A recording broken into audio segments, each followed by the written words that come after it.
So let's use an example. Again, I'll bias towards financial services because it's the sector that I'm in.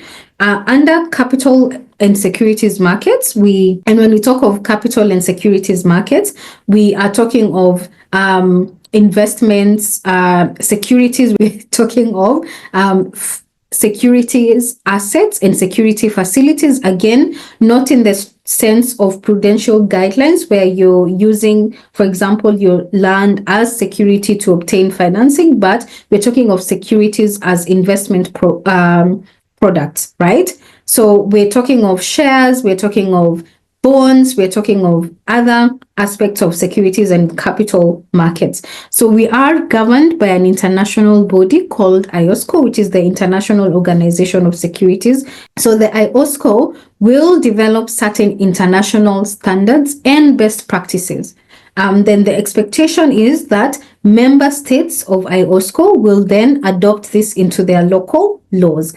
I'm Kenyan, so I'll use Kenya as an example. Kenya is a member of IOSCO, so Kenya will then, following the guidelines issued by IOSCO under certain areas, and one of the key objectives of the IOSCO is to safeguard the capital markets and safeguard investor protection, is, as an example, is ensuring fairness and transparency in provision of financial services or capital markets products. So once the IOSCO issues these guidelines, then it's up to the CMA, because it's the body that is responsible for oversight of the capital markets sector in Kenya, and CMA means the Capital Markets Authority Kenya. Then the CMA will then take these international best practices as guided by IOSCO, which we call them the IOSCO guidelines, and then now implement those under local law.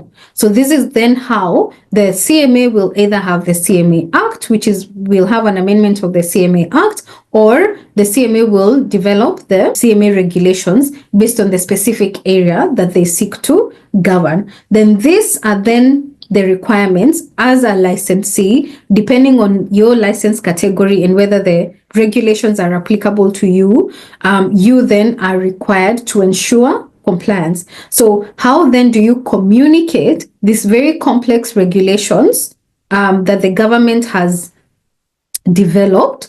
And again, remember, the government in developing these regulations, one of the challenges is the government never really puts itself in the shoes of the business. It will always use, it's using the law and understanding of the law to create the market, as opposed to using the law and appreciation of how the market works to build regulations that support the market. So then that means for you as a compliance officer, how it sets you apart from just being a legal officer is that you're able to then walk in the shoes of the business, or step into the shoes of the business actually, and try and understand the regulatory requirements from a business perspective. And then you're able to frame the policies and procedures in a way that they're usable and can then be transferred into allowing and enabling business continuity and business growth.